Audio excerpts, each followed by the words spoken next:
Hello football fans, এল ক্লাসিকোতে আবার dominance করে Real Madrid.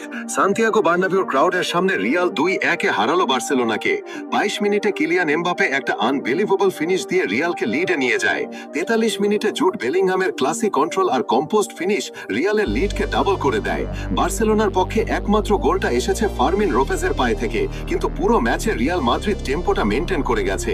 স্ট্যাটসে দেখা যায় বার্সেলোনা পজিশনে এগিয়ে ছিল 52%, বাট রিয়াল মাদ্রিদের প্রেসিং, কাউন্টার অ্যাটাক আর ডিফেন্সিভ অর্গানাইজেশন ছিল নেক্সট লেভেল।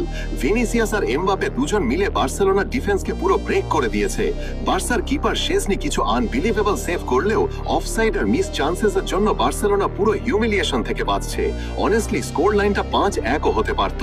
ম্যাচের শেষ হওয়ার আগে রেড কার্ড দেখে পেড্রি, যা বার্সার ফ্রাস্ট্রেশন আরো বাড়ায়। Final score Real Madrid 2, Barcelona 1। বার্নাবিউর রেড আবার হলো লস ব্লাঙ্কোসের জয়ের উৎসব। এল ক্লাসিকোর এই উইন রিয়ালকে নিয়ে গেল টেবিলের